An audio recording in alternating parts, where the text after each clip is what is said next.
scored. It's 1-0. Are you joking? No, it is. 86 minute, yeah.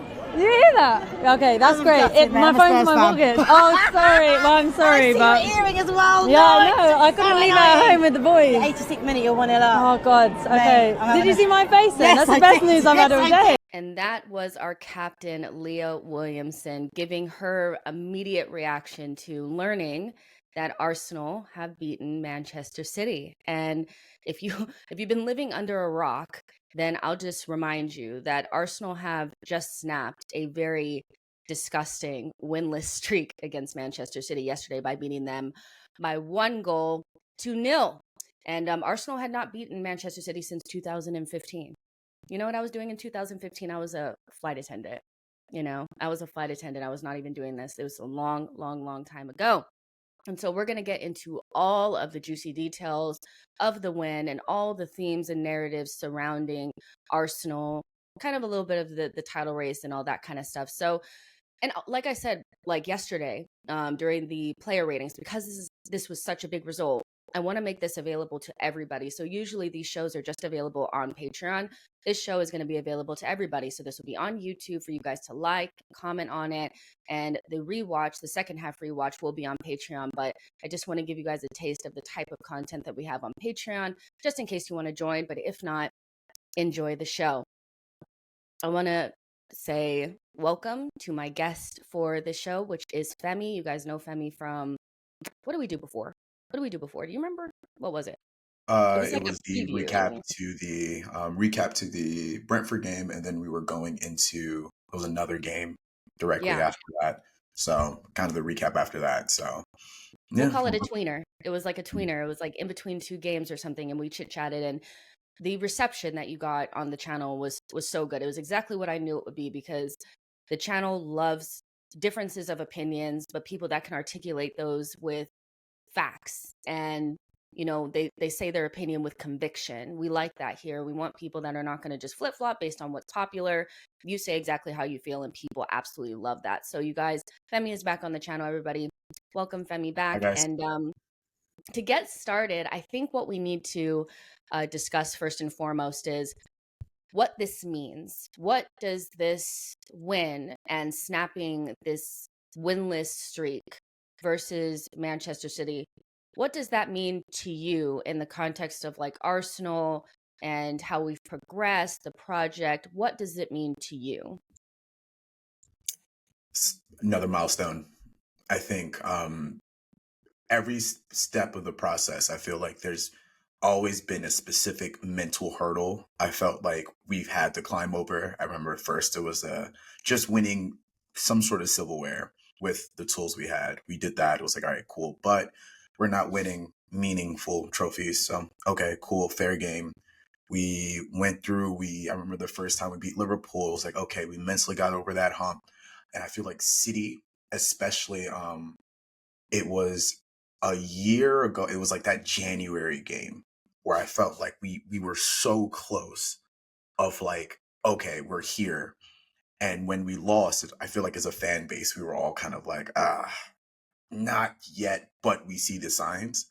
I think yesterday showed that we are here. Not necessarily me saying, oh my God, granted, like if you ask me my opinion, I think we're going to win the league. I think we're going to do really well, champs.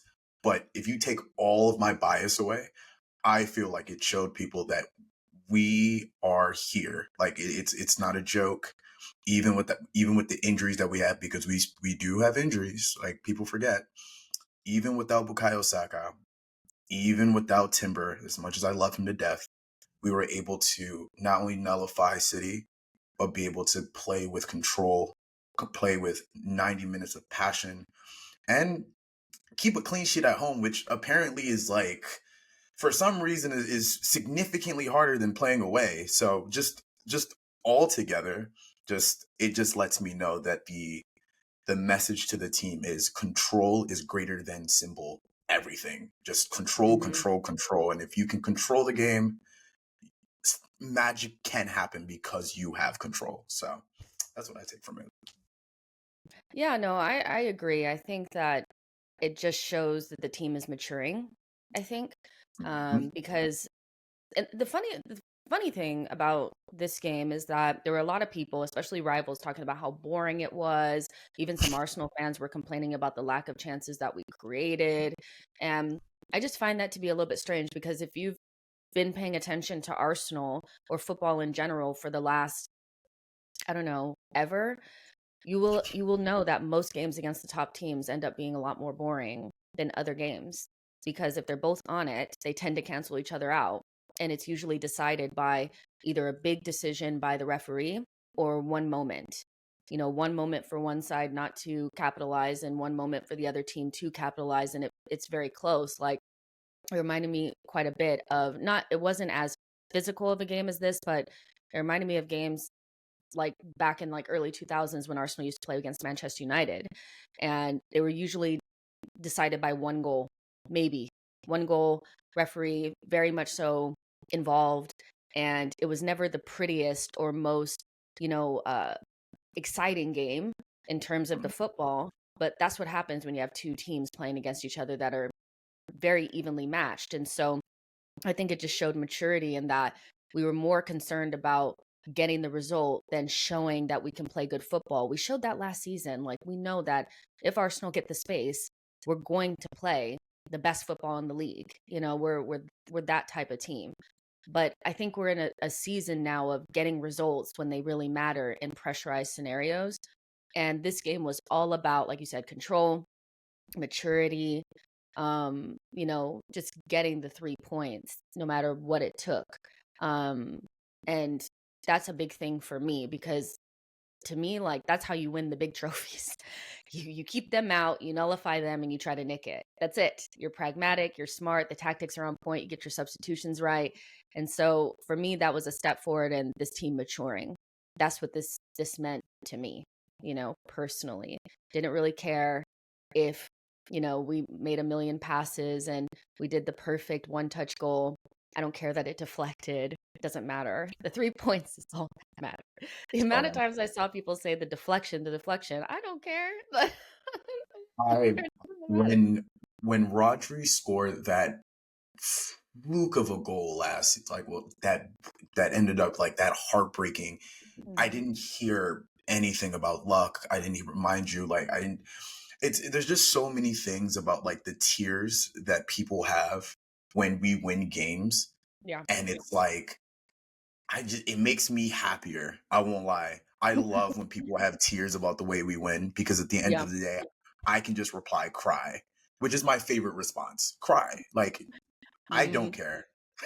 So after the game, and like the group chats that I'm in that are mixed with other like rivals, the immediate response from like a Spurs fan was these like notes, like note from like a Tottenham fan's like phone of all of our goals and how they happened, like deflection, penalty, they're paying attention. Open goal, like, is this sustainable? And I'm just like, how are you top of the league, but you're worried about what we're doing? Doesn't make any sense. Like, why are you so paying attention to what we're doing? Not only was the information incorrect, but like you said, cry more. Like, I know you were sitting there and you probably, like, the amount of videos of people just like, oh man, when the goal went in, it broke so many hearts, because like, trust and believe.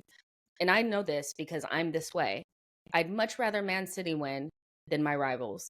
Manchester City don't feel like rivals. Nobody really cares when they win things. Nobody cared about the treble. It was here today, gone tomorrow. But if Manchester City beat Man United, I'm happy. Manchester City beat Spurs, I'm happy. I love it. It makes me feel so good. Yeah, very tough. Good sensation. Good feeling. So it not happening for them, I know it killed them inside deeply. Deeply. They woke up today and they were like, wow, that hurt. I know it hurt, because I've been on the other end. I know what it feels like. I also just think that this is like the fact that like this is the second international break we are going like on a high. I feel like people are not used to this, where it's like we are going into a week and a half of just pure bliss. Before it was the United win where we won, the United one where they had tears. Oh man, no, it's like, and again, I can go to work happy. I can go to these streams happy. I can I can go off private on my Twitter account. Like, oh my God, like I feel free again. So yeah, no, I'm good. I love it. And you best believe I'm gonna be rinsing these clips, yo. Oh Every my single time you look at my feed, it's gonna be the Martinelli goal, the Ben White nutmeg, God.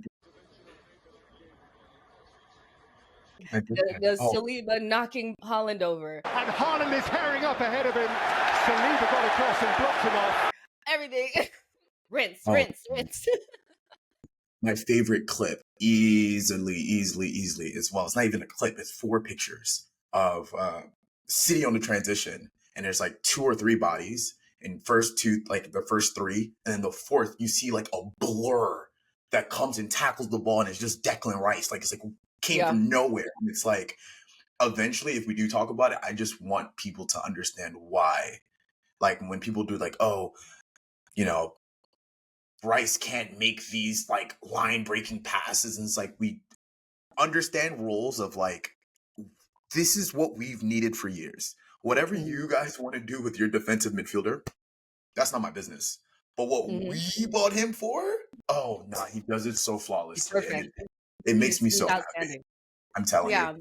And we will definitely spend some time on the defensive masterclass that was Arsenal yesterday, because it deserves it deserves some time speaking about, because again, remember Mustafi, y'all.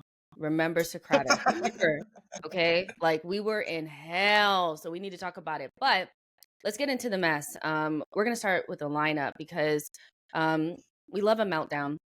And I think there was a sizable meltdown when Bukayo Saka was not only not in the starting 11, but not even in the squad. And what were you feeling when you saw the lineup? Because there was obviously conversations about what's going on with Saka, excitement about Martinelli being in the squad, and maybe even Jorginho starting being a conversation as well. What were you feeling when you saw the lineup?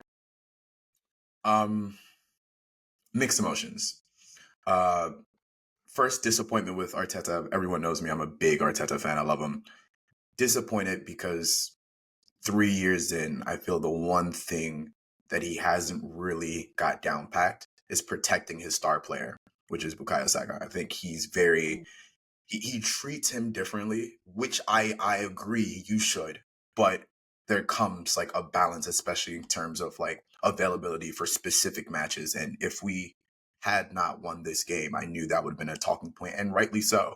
I feel like not even the game he got hurt. There was a game against, was it Bournemouth, where like there was no reason in the world that he spent as much time as he did. And he's been removed from games not because, okay, time's up. He's been removed of games because he's visibly limping. And it's like, that can't happen. That has to stop happening. So that was like my first thought. Once I get past that thought, I'm like, this is probably the best. This is the best we probably can do against a City side that is starting Rico Lewis in the midfield. Yeah, it made sense. And I think above anything else, I think there's a tweet that I have. I wish I could remember verbatim, but I was like, this looks like a game where we are just going to try to survive the first 70 minutes, put the subs in, and kill them. That's like, and I'm not joking. I remember tweeting it. I was like, oh, wait, we have Partey on the bench. We have Martinelli on the bench. We have ESR on the bench. Like, wow, like for the first time in my life, I feel like we have a better bench than City. Okay, let's rock out. And sure enough, I think the lineup vindicated a lot of my thinking of like, whether it's City, whether it's Bournemouth, whether it's Crystal Palace, we want control. Even if we don't have it full blown, if we don't have the ball, we will be controlled in the way we defend, and as compact as we are. And when we have the ball, even when it looks like, hey, we can fly, let's be calm, guys. Let's build up the way we do. Let's be calm. And I feel like people need to start trusting the team, even the players you do not like in the lineups. Trust that there's a plan and a role for every single person. And even if a person has a bad game, that does not mean he's a bad player. So all in all, I was fine. I was like, you know what? We should be able to at least do well. And I was agreeing with Raya playing. Like Raya 100% should have played this game. And if we played City tomorrow, I'd say Raya would play again. Like I think he 100% should still play again. So, but I'll leave that topic for when we talk about it. We got time. We got time for the Raya discussion because I'm ready. I am ready for it because it just feels so obvious that Raya should be starting these games. Like, what do you think? But about the lineup, so I think what happened when I didn't see Saka is I immediately was like, I wanted the edge over them a little bit because I don't think they've ever really played us with our best 11. And I know that we can't expect perfect settings, and that's not what I expect. I still think we should, there's no excuse for just losing every single game against them just because we don't have our perfect lineup. That's definitely not something that I think. But I was just hoping that when they have their best player out, we could have our best player at least available to us, and have just a slight edge, because I was very nervous about this game because I just felt like if we don't beat them this time with no Rodri and no Kevin De Bruyne, the narrative is going to be crazy going into this international break. And it would pose those questions about so what is it? It's like we're strong enough. Why can't we just, get a result at the very least? So no Saka made me feel like, okay, so we lost that edge. So both teams are dealing without having possibly their best player. I think Saka's our best player, or maybe our most important player. That's what I'll say. I feel like he's our most important player. And then their most important player is definitely Rodri. They need to give that man a raise. Everybody needs to give him a piece of their salary. They should, they need to make sure that they rest that guy because if they don't have him, they are in trouble. But that aside, I was so happy to see that Mikel put in a double pivot. So happy. I said it before the game, and I've been saying it for weeks, that because of the left center mid situation, we don't quite know what's going on with that right now. It doesn't seem like anybody has really nailed that spot down. Arsenal's best midfielders are Odegaard, Partey, Jorginho, and Rice. And so you need to have a combination of those in your team at all times, period. Even if it changes the way that we play, even if we have to play a little bit different. Right now, we're in just put your best players in midfield and have 3 midfielders in there and go do the business. And against City, I feel like you have to be pragmatic, and be a little bit humble as well. Even though we're a good team, I feel like you have to respect the fact that on paper, they still will probably just about edge it a little bit in terms of who's the better team. And so you're always going to kind of feel like the away team a little bit. And I think that that's a good thing. The less possession you have against City, I think the better off you are, if you can control the match. And so having somebody like Jorginho or Partey next to Rice gives you that. It gives you stability in front of your back line and make sure that Zinchenko doesn't get exposed. You can still have somebody in there dictating play just in case Zinchenko is nullified, which he was. And you just have that little bit more of experience because also Partey and Jorginho give you experience where Emile Smith-Rowe and Vieira do not. And even Havertz in certain ways doesn't give you that level of experience. So I was ecstatic about it. I was like, because I think Jorginho is quality. He just needs legs around him. He just needs somebody around him that can run because he can't do it. So I was happy that Arteta made that decision, but I was devastated a little bit about Saka not being there. But we had the meltdown. We saw it. People were upset. But then the game starts. The game starts and Raya's shaky for the first 10, 15 minutes. I was doing the watch along and I was like, this guy is shaking like me. He is shaking like a leaf. He is definitely scared. His eyes are big. And he's just like, what is this? What is this world? What am I doing? This is probably the first time that he's played against Manchester City when it mattered. I don't know if people actually thought about that. Where he was expected to win. Right. Or yeah. Yeah. You have to think about that. When he played for Brentford, it was a free hit. They beat them, but it was a free hit. If they had gotten smashed 6-0, nobody would have cared. But if we got smashed 6-0, it mattered. It mattered. And you can tell, he was a little bit scared. He was shaky. Thoughts on Raya's first 10 minutes, why that was happening? Did you feel was there anything in the back of your mind making you feel maybe we should have started Ramsdale? There's people saying that we needed to sub Raya off, that he wasn't any better than Ramsdale. What were your feelings in those first 15 minutes? Because, if that Alvarez situation goes wrong, we're having a much different conversation today. 100%. This was the first game where Raya was tested with a true press, real press, a press where it was like, because like he's gotten away with that specific pass that Alvarez was able to deflect. He's done it multiple times, and when it goes well and he finds someone after that pass, we applaud him. And when it doesn't go right, it's like, oh my God, we should. And I feel like that's on my Twitter, people understand me that I am not result based. I'm intent based. I'm very much so like the reasonings behind why. And City gave us a lot of issues in the build-up, a lot of issues to the point where we had to just start hoofing the ball because we couldn't get out of our own half for the first 30 minutes. And I feel like as the goalkeeper, your job is like, because you are the first person, your job is find the first person that will then create the series of events to get us a good shot. So yes, even if you quote unquote find a player, if you put him in a bad position, doesn't really matter the pass. And that's it. Did it worry me? Yes. Were there moments where I'm shouting at my screen like, yo, what are you doing? Yes. But like Allison literally did something very similar that resulted in a goal literally this weekend. So it's like, are we now saying Allison shouldn't start? No. Great keepers make bad decisions sometimes. And for the magnitude of the game, it was kind of expected. I think my question for him was, how do you shake it off? Which is, I think, why you start someone like Raya. He's 27? I think he has the experience of like, okay, yeah, I made a couple bad mistakes. Yeah, that could have cost us.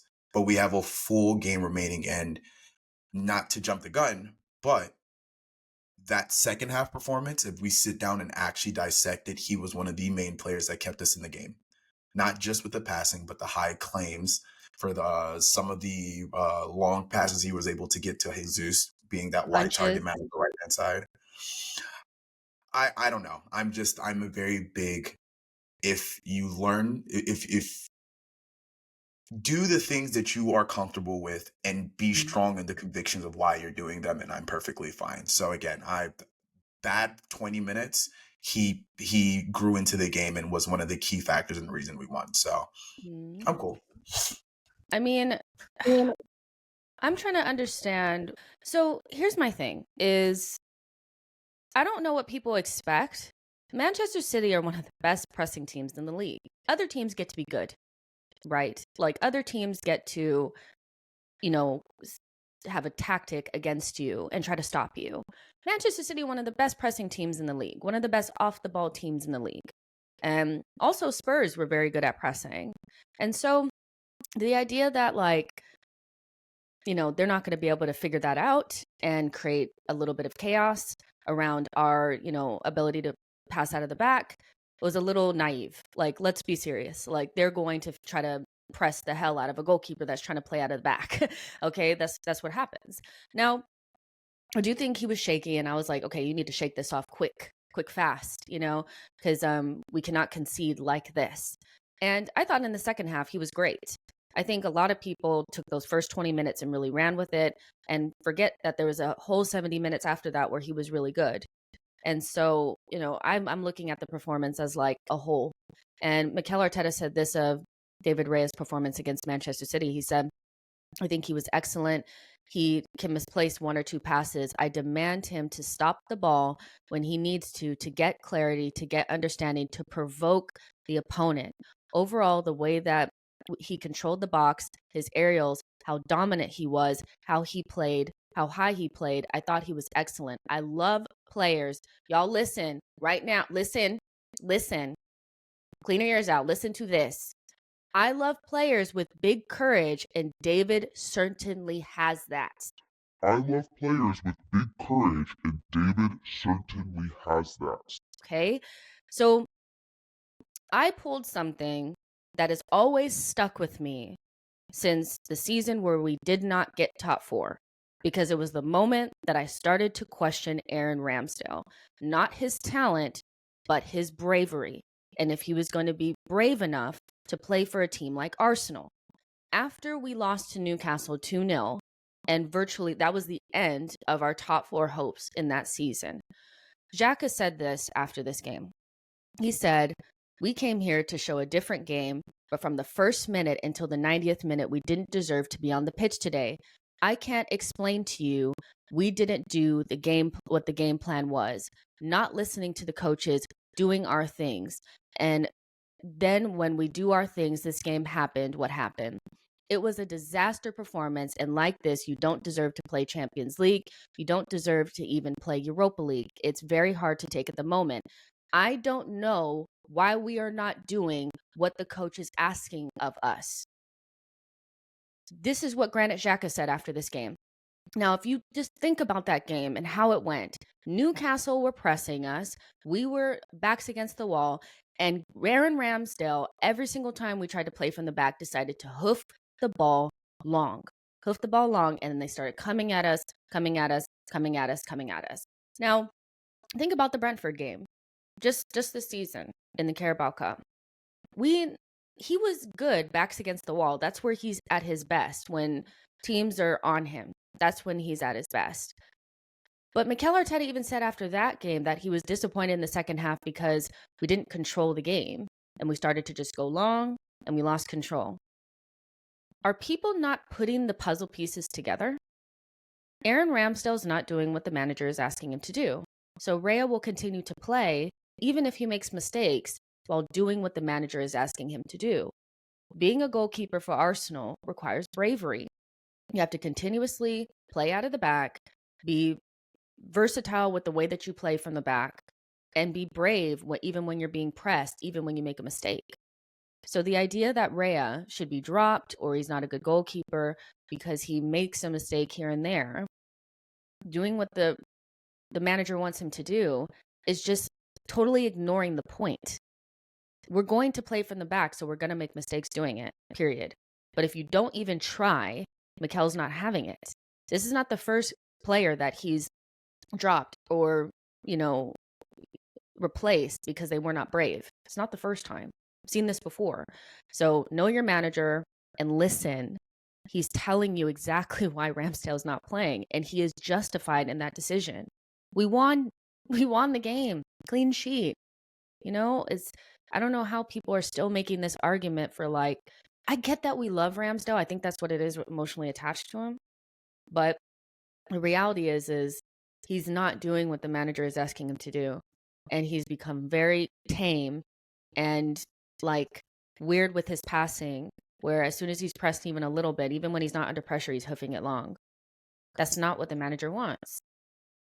I think that people do not understand that Arteta is balancing potential with season expectations.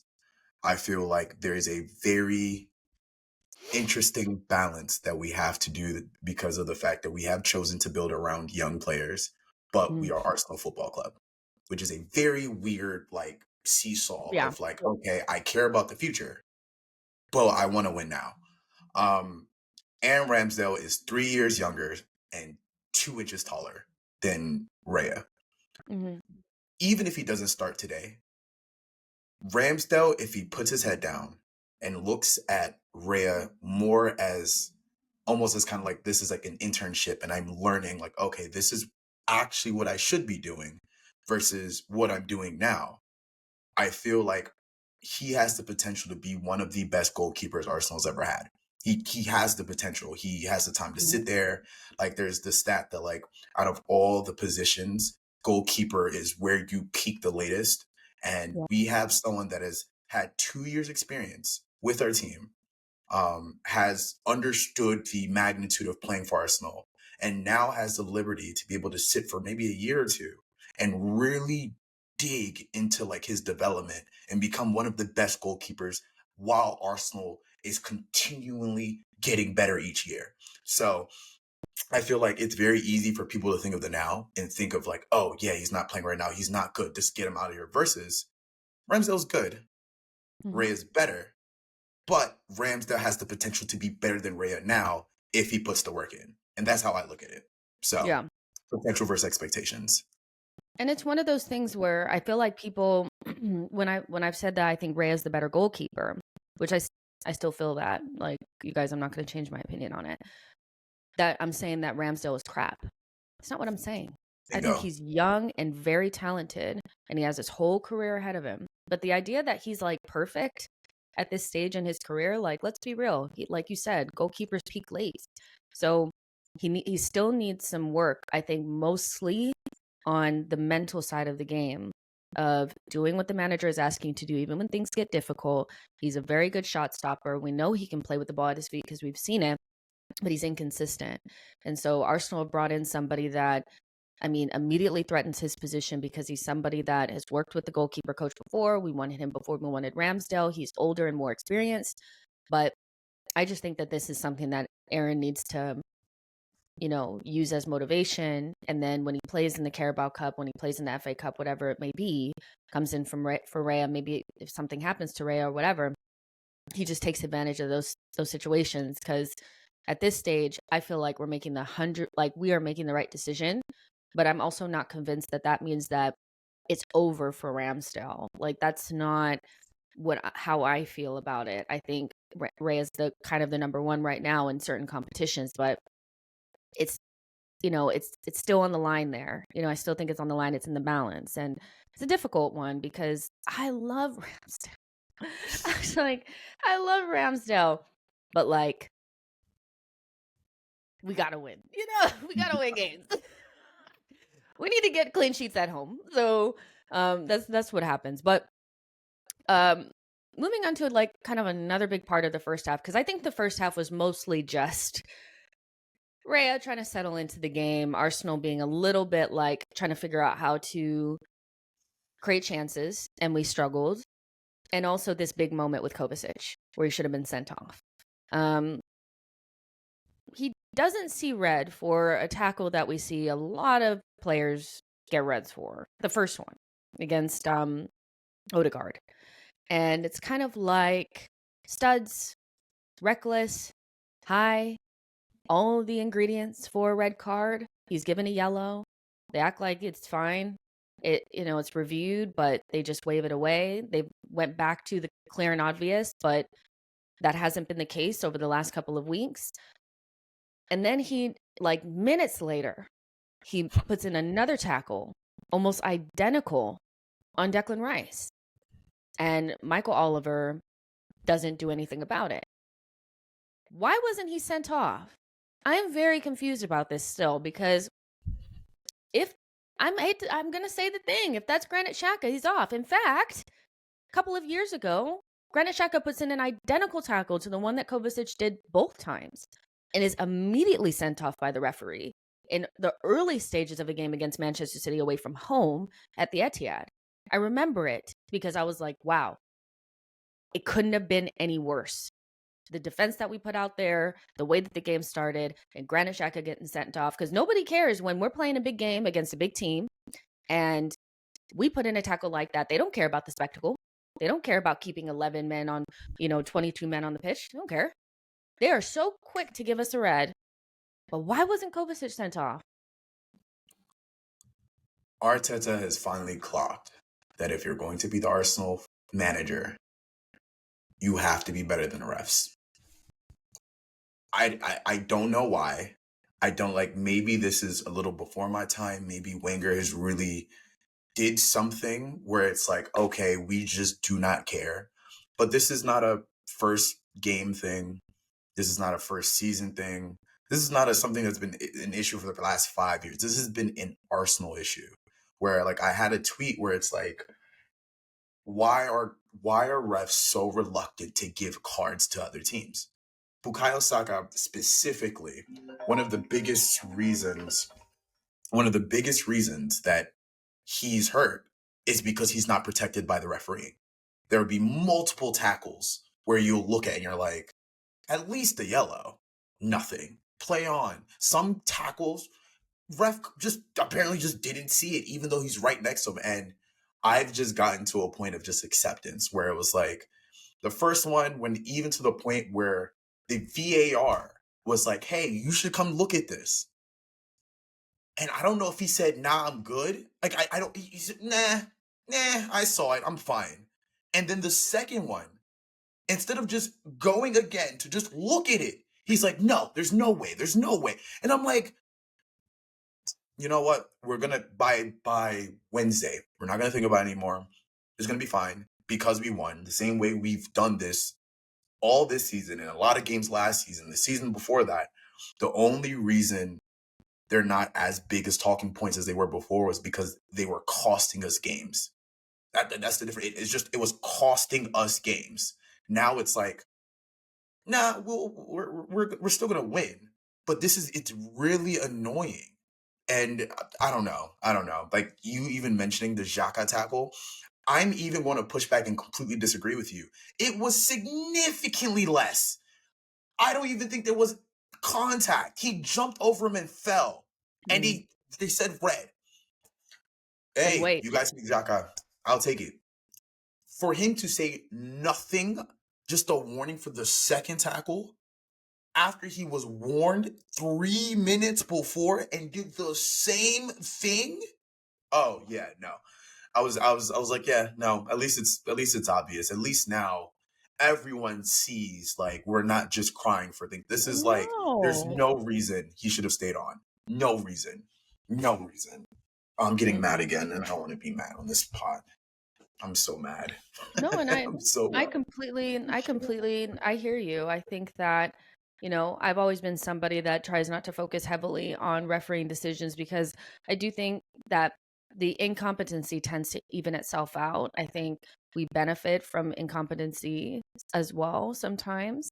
And so I try really hard not to get too locked in because I also feel like you said, we need to be able to persevere over games like this where the other team has the referee wrapped up. For me, it's so bad. Over the last couple of weeks, it's been so bad, and it feels like it's getting worse. But there was even a tackle on the sideline where clearly Gabriel Jesus was taken out, and the assistant ref was just standing there and was like, no. And the center ref, or Michael Oliver, called the foul. And I was like, and Gabriel Jesus is asking the assistant ref, like, why didn't he call the foul? You were right there. It was on the sideline. It was right in front of you. And the guy is like, oh, no, you rolled over the ball. And I'm like, what are we doing? You guys have no clue what you're doing. Like, you're so shockingly bad. I'm so glad that we won the game. Had we not, it'd be a bigger conversation. But it's all about persevering beyond the refs. And I don't know if you noticed this, but Arsenal were very, subdued in their, talking to the refs in, the little situations with the Manchester City players. They were actually way more rattled than we were throughout the game. They could not hold on to their emotions, and we were able to. Again, maturity. In times gone past, we would have gotten so wrapped up in the referee not giving us the calls that we feel like we deserve that our heads would have been on Pluto and we wouldn't have been able to play the game. So Kovacic 100% should have been sent off, and everybody knows that for the first tackle and for the first one, and definitely should have been sent off for the second one, no matter how early it was in the match. Didn't matter. But again, Arsenal were able to persevere beyond it and also not get wrapped up in the emotional part of the match. And this is the first time I saw Manchester City not be able to hold on to their emotions in a game against us, which how the turntables.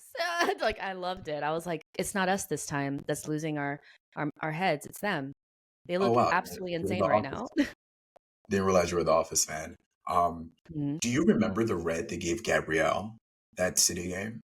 Absolutely. Yes. It's like in my head, it's like, or like the double yellow Martinelli. It's like from Michael Oliver, by the way. He had no problem double yellowing Martinelli, but could not pull out the red card against Kovacic. Are you for real? Oh man, no. I think it's a bigger issue. Granted, yes, Arsenal, it affects Arsenal, but I think most fans are now just fed up in the lack of consistency. We just want to know, what is a yellow? What is a red? What is offside? What is... It's like every week, yes, the definition changes. And it's like... if that's the case, the only problem is if you can't clean this up now, imagine when like it's gonna take a point or two to determine the title. If you think we're going away anytime soon, and you decide that you're going to ruin a classic title race because of incompetency, oh yeah, no, it's gonna get bad for them. So they got to clean it up soon. They have to. Yeah, and it just feels like it's getting worse. It's just every single game there's something where you're just like, come on now, like this is a lot. But now getting into the fun part, we need to talk about this defensive masterclass because Haaland, no shots, and 0.00 xG yesterday. So that means he did nish. He did nothing. He was awful. And he was made awful by our incredible defense. And Manchester City also had 4 shots against Arsenal, their lowest ever tally in a league game under Pep Guardiola. So it wasn't just that shut down Haaland. Alvarez was clamped. Foden was clamped. Doku clamped. All just awful. You know, it was so funny because after those first 20 minutes, y'all, they did nothing. They created nothing, y'all. We were not in any sort of danger whatsoever. We were safe. And yeah, it was like when I say that people don't respect defensive performances, I know that they don't because I've seen Arsenal fans complain that we didn't create chances. We didn't give up any chances. Like, can you not be excited? Do you think Saliba has let Erling Haaland out of his pocket yet? Or is he still there? I just want to ask you, do you think Erling Haaland has been released or is he still there? That's the question. I think your question, the question should be, when has he been let out? Because he's been there since the Community Shield. Community Shield, I don't know, like, so if you add the 2 games, the Community Shield and yesterday's performance, Haaland has a combined 0 shots. I don't think anyone realizes that. Like, I don't know if anybody like understands how insane that is for someone to play Man City twice in the span of 2 months with a completely different defense, because we do not have Timber, which was one of the biggest reasons why people thought that we played defense so well against them. And then we have someone like Zinchenko, who people swore we should let go because he was such a defensive liability. And we then shut them down again. Second time. Without Saka, without Martinelli, without Timber, with like, it's what can we really say about our defense? I've been screaming we have one of the best defense, if not the best defense in the world. Like, eventually our club will wake up, especially growing up and not really having a like everything has always been, all we know is attack. As Arsenal fans, all we believe that good football means attacking football. And then when I try to explain, hold on, defense is good too, everyone's like, no, that's not why we spend money. We don't spend money to play defense. We don't spend money to win duels. We don't. And it's like, well, we do to win titles. We do. So I'm not shocked nor surprised, only because Arteta is a defensive coach. The sooner people realize that, the sooner people will sleep better at night. But where have they been? He's been a defensive coach since he's been here, and that's been his prime objective. So I love it. The only thing I'll pull you up on is that like Emirates era Arsenal fans only know attack. Yes, sorry. People like my age, a little bit older, we remember 1-0 to the Arsenal, okay? Like, that was the business. And we were a very good defensive side.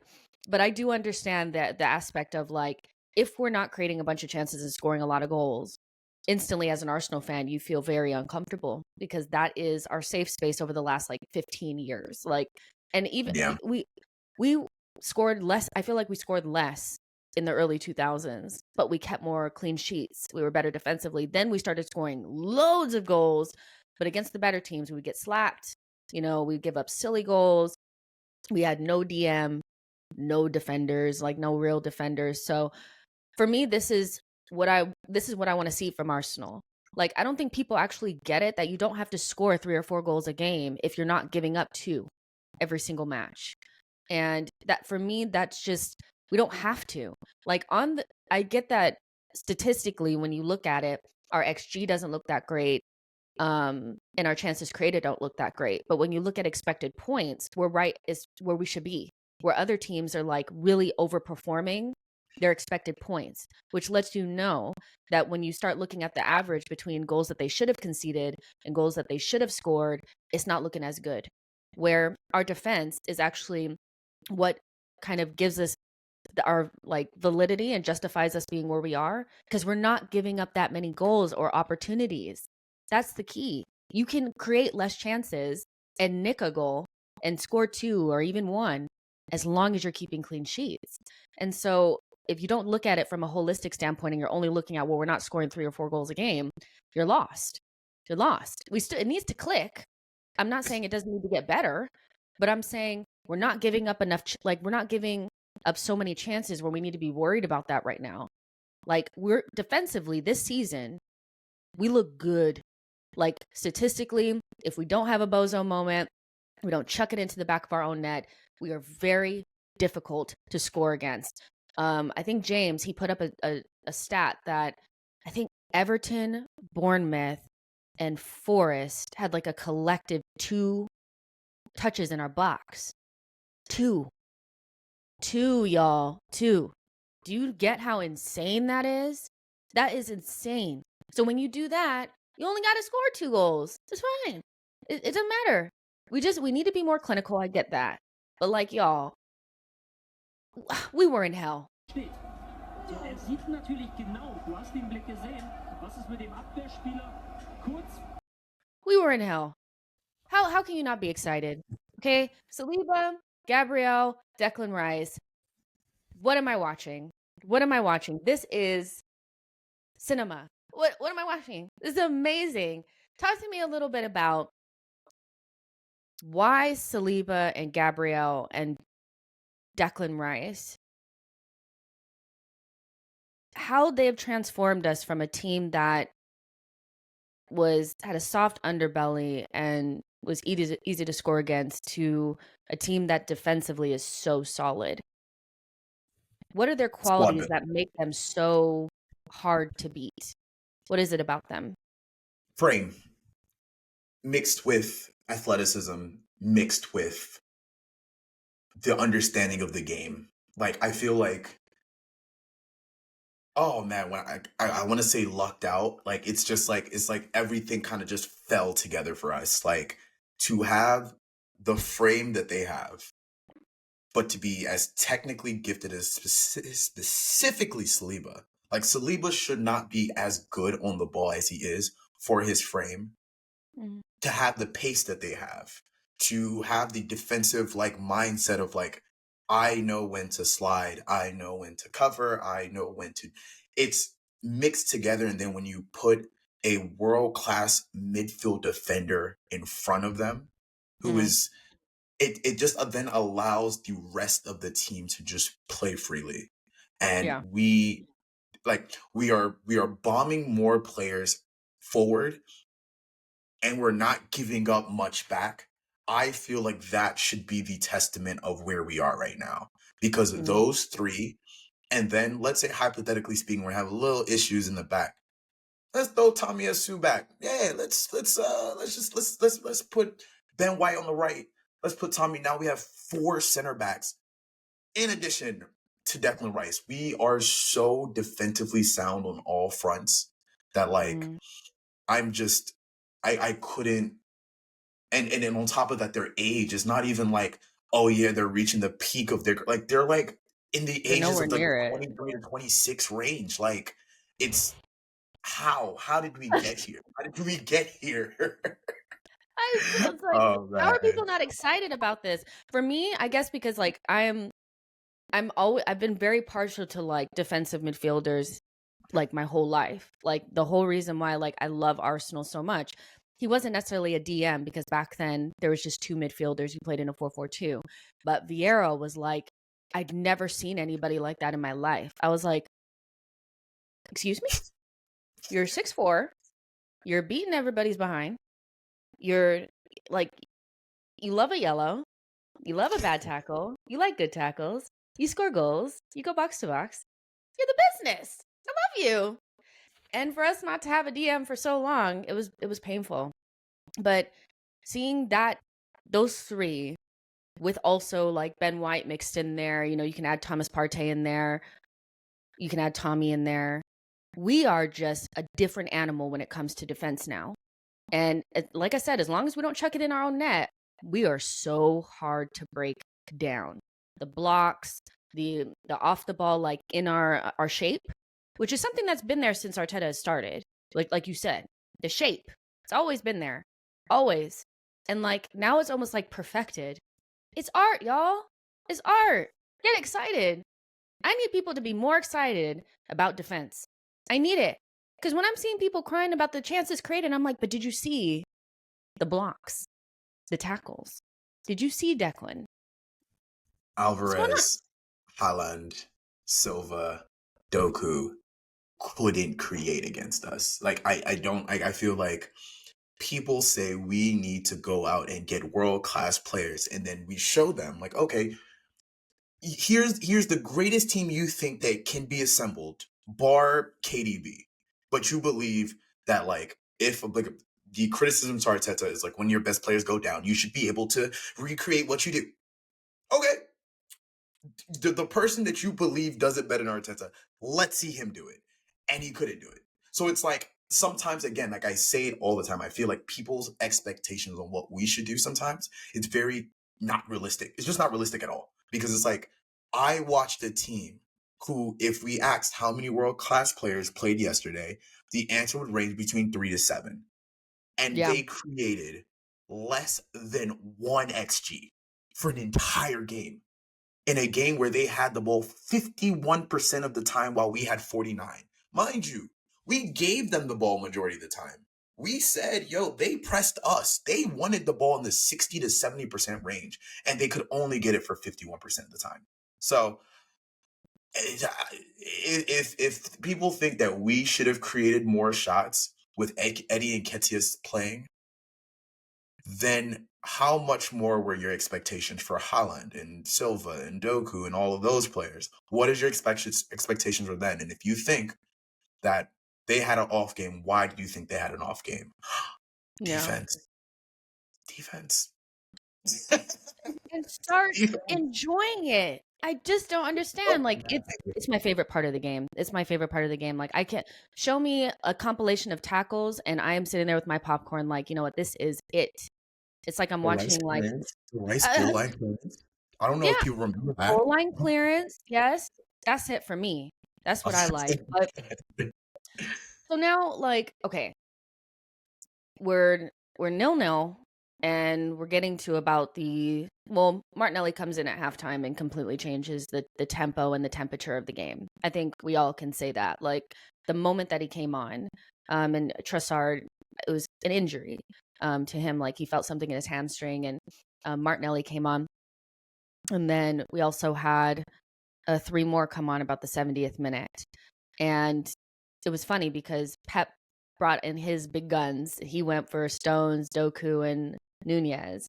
And it ended up being Kai Havertz, Partey, and Tomiyasu who combined with each other and Martinelli to win the game. And so hold that, Baldy. But he thought he was doing something. He was like, I got my subs up. We're about to bust them up. It was the opposite. We busted you up. But the subs combined for the winner. And I mean, that's poetic for me. Again, like, I'm always looking for things that make it, theatrical. It just Partey to Tommy to Kai to, come on. Like, that is just, come on, let's be serious. Like, that's going down in history, right? So let's talk about each of these guys separately, because I think they all played an interesting role. Partey, a player that everybody's desperate to come back, and for good reason, because he's super important. I want to say that, like, there's players that are like good tools to have, and players that are, offer something, and then there's players that are really important, and then there's players that are integral. And I think Partey falls in the important category for me, where he's you have to have him in the team, because maybe you don't need him all the time, and maybe you have to manage him a little bit, but he has a quality on the ball that nobody else in the team has. Like Jorginho, he has a different set of skills. But I still think Thomas Partey is a level above Jorginho in the team in terms of what he can offer, because he's just that good of a player. Like on his day, Partey is elite. It's just when he's injured, and he gets injured quite a bit. So I think Arteta did the right thing by bringing in Declan Rice, but he is so important to the team. And I think he showed that yesterday, coming on to give us more size, more physicality, and he picks the ball over the top. How excited were you to see Partey come onto the pitch after a long time out, and not at right back, by the way? And what do you view his role? How do you view his role this season? What role is he playing now? Partey coming on was a revelation to me of how far we've come. I want people to understand 3 years ago, we had no one remotely close coming off the bench to be able to add something. When people see Jorginho, Declan Rice, and Partey, I think they all offer 3 completely different things. I think Jorginho is kind of like the IQ veteran. He's going to make the right play. He's going to keep things ticking, control guy. You have Declan Rice, who's more of the defensive unit. He got you. Partey he's special. It's like he plays, like, even though he's a DM, he has the mind of like an attacking midfielder. It's like, you know what? Why not pop the ball over the top? Why not just dribble a little and then put a little pizzazz? And it changed the entire game for us, because unfortunately, City didn't have another defensive midfielder they could trust. So it's like, okay, maybe because we bought the one that they wanted, that they could trust. 4D mentality, man. You can't beat him if you buy him. I'm telling you. So I just, once he came on, in my head, I was like, yes. Like, when I saw the 3 subs, specifically Partey, in my head, it was like, was Partey ready to go a lot sooner than today? And if that's the case, it's like, then is it only Saka you're blind? Is it simply only Saka that it doesn't matter about, like, fitness? Because it's like, it was like poetic. We haven't seen him again since August 26th. Yesterday was October 8th. And I remember the run we went on when Partey couldn't play large stretches 2 years ago and last year. So for him to come in, I don't know, it was just happiness all around. And he did exactly what I expected him to do. I didn't expect him to misplace a pass. I didn't expect it. Like, it was just, I was so happy. So happy. So happy. And so what is his role, though? That's because for me, I'm trying to discern how people feel about Partey. I think he's the unlocker. Is he a starter? He's the unlocker. Depends. It just depends. I feel like Arsenal is evolving into a team where it's like the opponent in front of us dictates the player playing. There's only like 2 undroppables, maybe 3. Partey has become someone where he is now a tool to our success, depending on, so like if there's a game where it's like we need significantly more control in the midfield, we need, just a bit more creativity, he's that tool. But if we need that solid, like even in games where it's like there might be like, if he was fit, maybe it would have been not Jorginho, it would have been like Rice and Partey. Or maybe like it, because of the fact that we have these 3, I don't think there's a definite starter outside of Declan Rice. It's just more so like, what do you want? What do you want to do? So I don't know. I don't know what his role is. Yeah, it's Declan Rice +1, I believe. But Partey gives you something so different. And I think right now, again, because we're not quite sure what's going on with the left center mid right now, it's important to have him and Jorginho because we can do different things right now. So yeah, I just wanted to kind of poke you a little bit and see what you thought about what his role is, because I'm not 100% sold that he's a starter. Like, I'm not sure that in Arteta's mind, I mean, like do I think on the very next game we play that he's 100% starting? I'm not sure. I'm not Against 100% Chelsea, sure on that. he might. Yeah, I can. He Actually, I don't know. might. You're right. You Don't know. never know. Which is the Um, first time Partey's been oh, here where I just don't. exactly. And that's interesting to me because I think it's important that he's not always a starter anyway, because we have to manage him because he can't play as much as like a Declan Rice. So it's interesting times ahead for Arsenal, and Tomiyasu obviously is weirdly in the box. Like, I know somebody had said that, like, the reason why Tommy was in the box was because Arteta said, like, because Doku switched to the other side. And so he said, Tommy, go forward. And Declan Rice actually, like, tells Partey to kick it long to Tommy. And Tommy knocks it down to Kai. And then Kai gives it to Martinelli. And so you've been a big Havertz defender online. So I'm sure you loved that assist from him. And more importantly, though, like, we've seen him play in the left 8 and it's rough, but we've seen him play 9 for us a couple of times and he looks more comfy. Is he just a number 9 and we've misprofiled him, or what? Because I don't know. I'm thinking he's probably just a number 9. I don't know. He just looks really comfortable there. So I purposely put this here together. Yeah, I was ready for this. I was so ready for this. Okay, let's go. Right? What everyone sees is this. Everyone sees Havertz as this box-to-box guy that does this thing. I don't see it that way.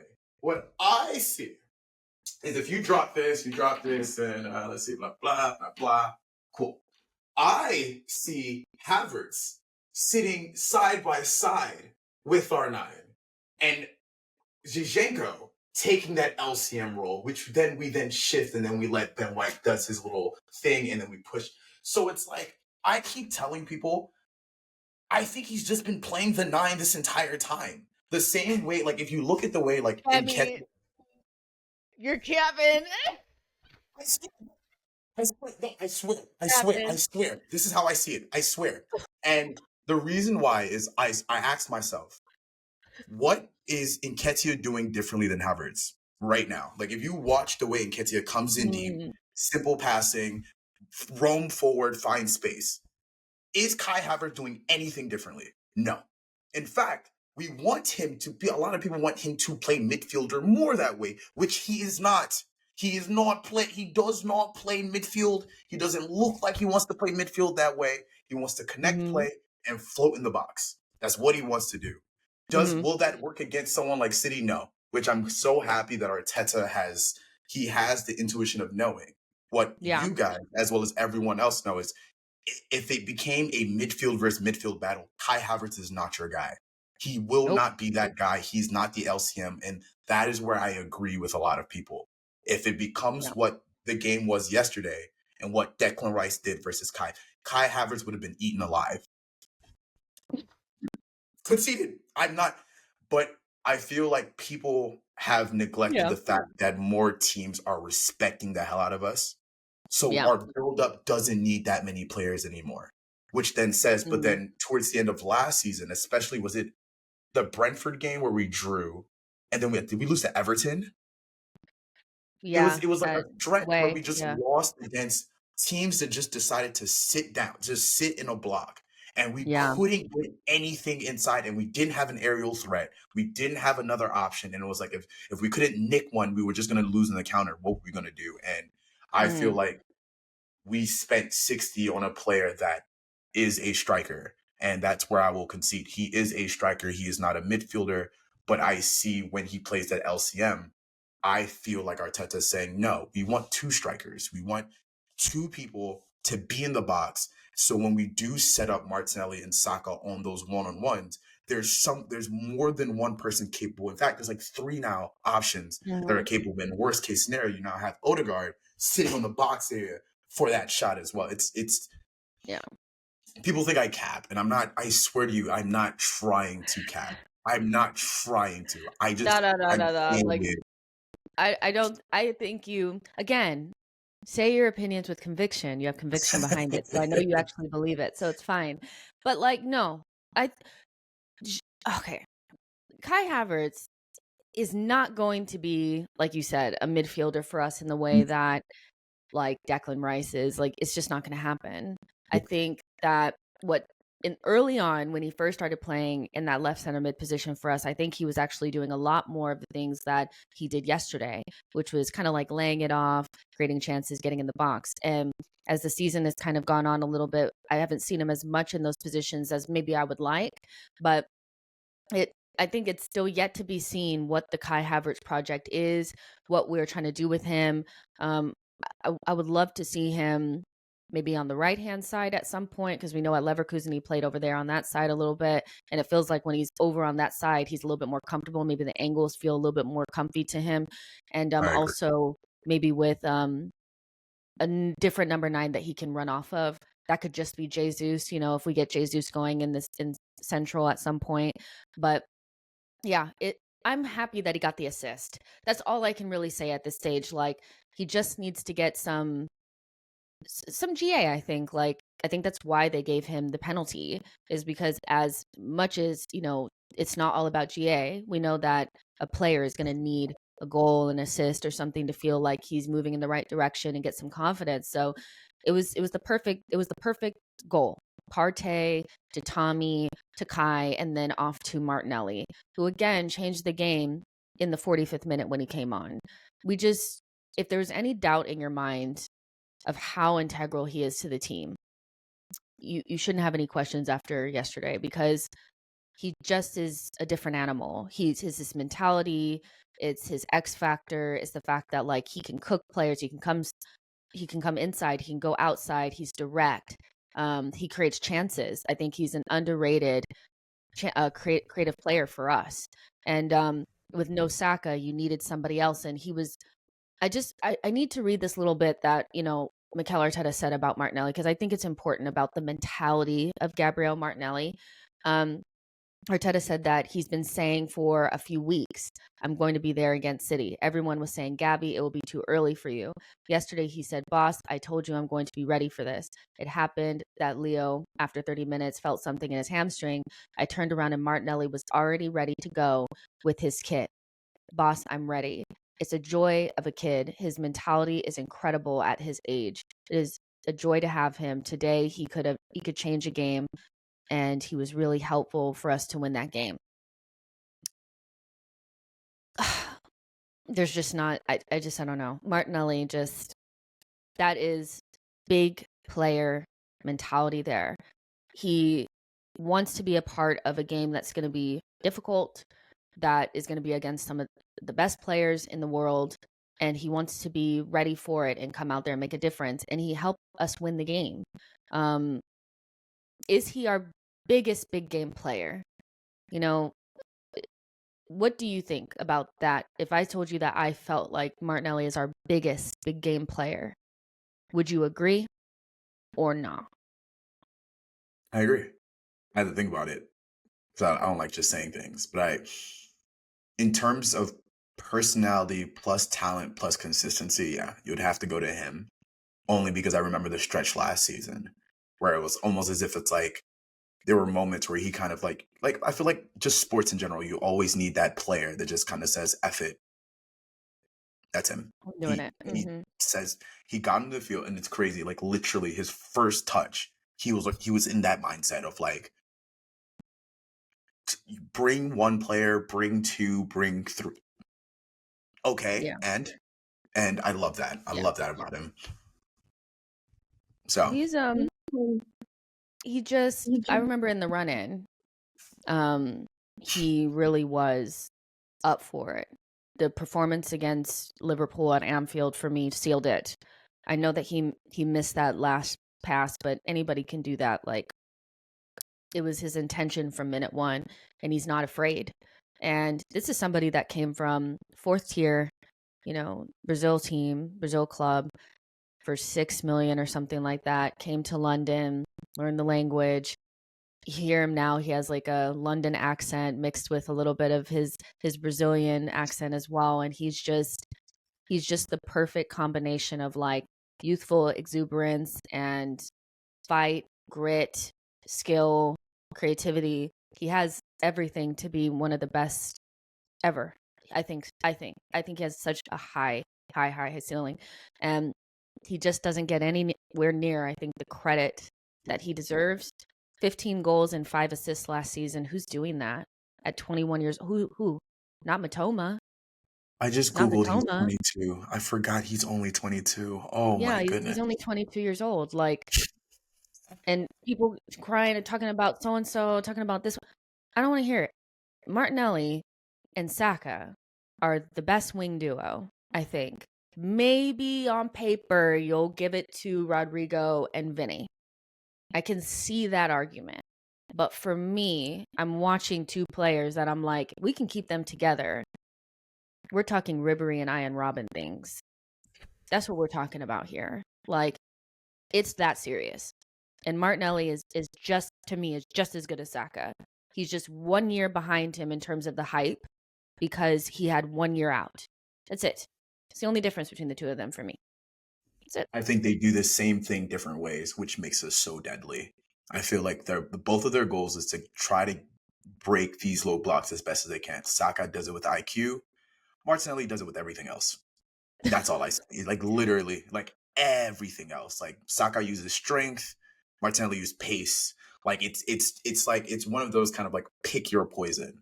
And we're going like if you want to double down this side, we'll swing it to the other side. And Martinelli has something for that 1-on-1. It's just how we've I keep going, like whether we talk about goalkeepers, defending, midfield, attack. It's like I keep asking myself, how did we get here? So I'm just a happy camper, man. I'm a happy camper. I am as well. So to start wrapping things up here, I have to ask you how big these 3 points are in the context of our season. As we spoke about what it felt like at the beginning for us personally, but there is another conversation about how big these 3 points are in terms of a potential title race. You know, if we had lost this game, the narrative would have been that the title was done. You know, you can't lose to Manchester City and then go into the Etihad, like at home, and then go to the Etihad and, you know, potentially lose there and expect to be in a title race. But now that the game is done, I'm not hearing a lot. It's very quiet on like, what does this mean? You know, I'm seeing rivals saying things like, oh, so now they're in the title race. But how could we be out of it if we lost, but not in it if we win?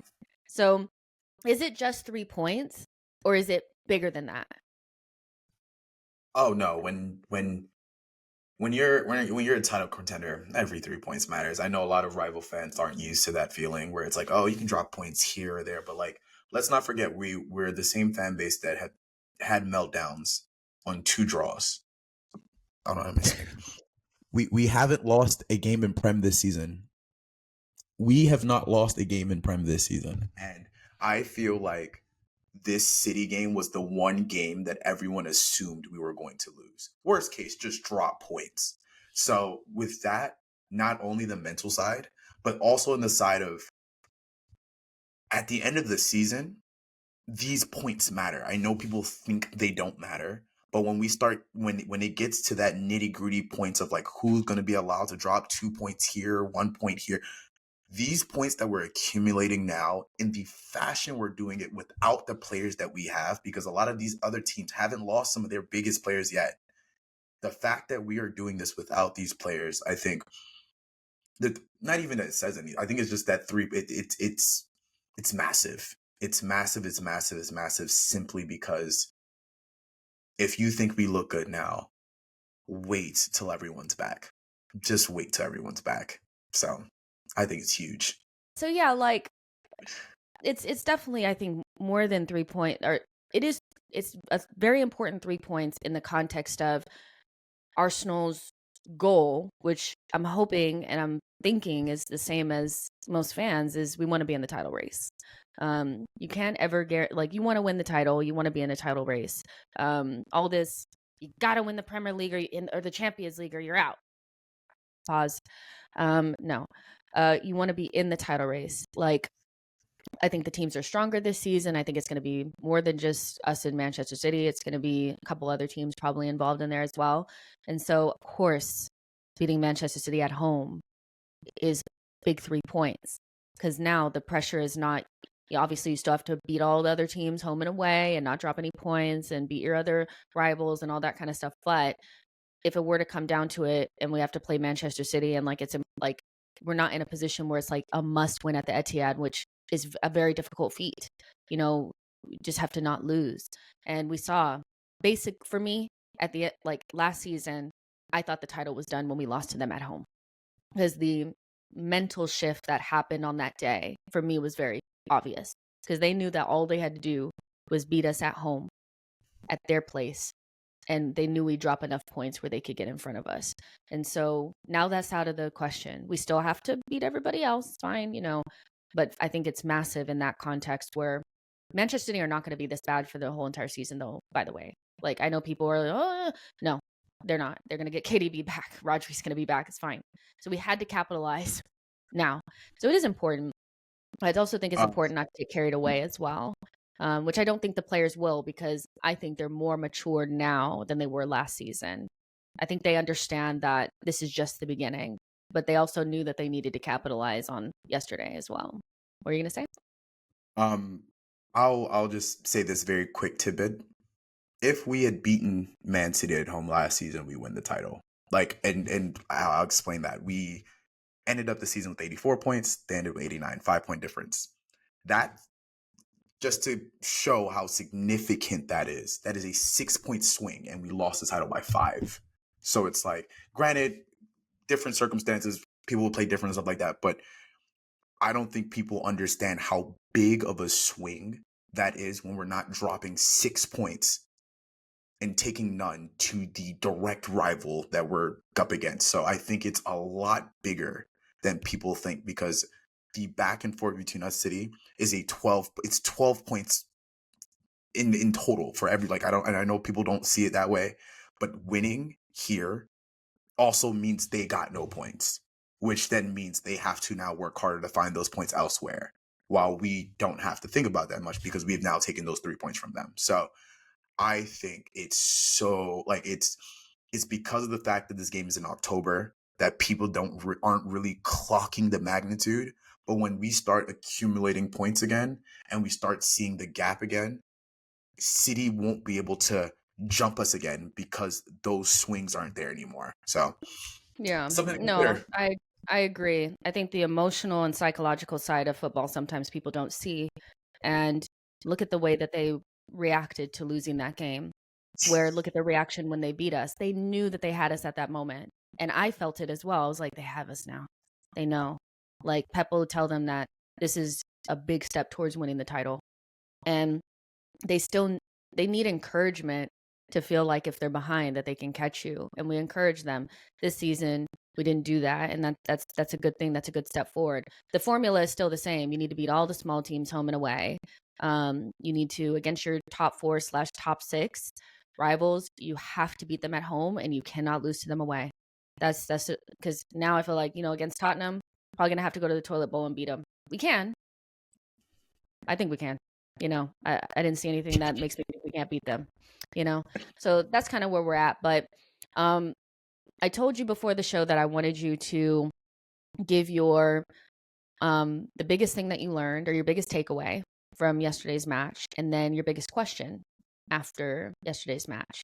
And so next time you come to the show, I'll be able to ask you if you still feel like your biggest takeaway is true, and if you got the answer to your question. So what are those 2 things?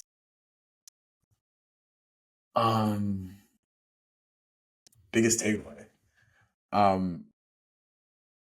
My biggest takeaway is Tomiyasu is significantly more.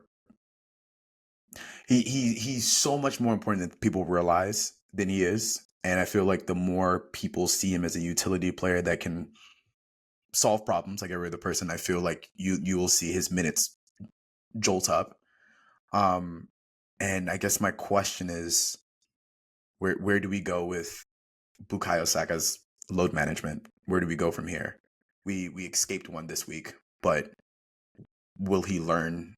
Will things get better? will we ever see him limping off again? And if not, I think we need to really start asking questions about that specific question. So, I wish I had like a hotter take. And I'm so sorry. I feel like those two are so safe. Those are good. Those are good because Tomiyasu is when I predict for my predictions for the season was my predicted unsung hero. I do think he plays a massive part this season, and we actually a person that I saw on the sell list of a lot of big accounts this summer is I just couldn't believe what I was seeing. I was shocked. I was like, how could you sell somebody like Tomiyasu? Doesn't make any sense to me. He's so useful. Like, I actually feel like saying he's useful is actually disrespecting him still. Like, I don't think we actually understand what we have in Tomiyasu. If he can stay fit, it's, he's up there with some of the best squad players that you can have. He makes losing Timber not as devastating because he can do a lot of the same things. He's not the same technical player as Timber is, but also Timber is not as good of a defender as Tomiyasu is. So I agree with you on the Tomiyasu front. And in terms of Saka's, fitness and how we manage that, that's definitely going to be, I think, a storyline this season because anything that we want to do, even though we won the game against Manchester City, it still relies upon his fitness. I feel like he holds all the hopes and dreams for the season, I think, because he's the difference. Like Martinelli, we've seen he's the difference. So it's important. But next time you come on the show, we'll be able to see if we see any differences in those, if that takeaway still feels the same, and if you're getting any answers to your question, which is great. Guys, this was a great show. We went to hour and 30. I was trying to do hour 15, but I didn't quite make it. But we had tons to talk about, and I figured, what's the harm? Go a little bit longer because it's international break. You have time. You have time to listen to this on audio if you want to, on Spotify or Amazon or Apple, okay? And you have the opportunity to watch this on YouTube. Everybody, because it's not just going to be on Patreon, like I said. It's available for everybody. And when me and Femi do the rewatch second half, that will be available for Patreon. So I hope you guys love the show. I hope you guys really enjoyed it. Femi, let everybody know where they can find you and what you're up to. And you're going to be using that tactics board for your next game. Yeah, because that was hilarious. It's Femo with 2 O's, AFC, Twitter, TikTok, no Instagram. You guys don't need that from me.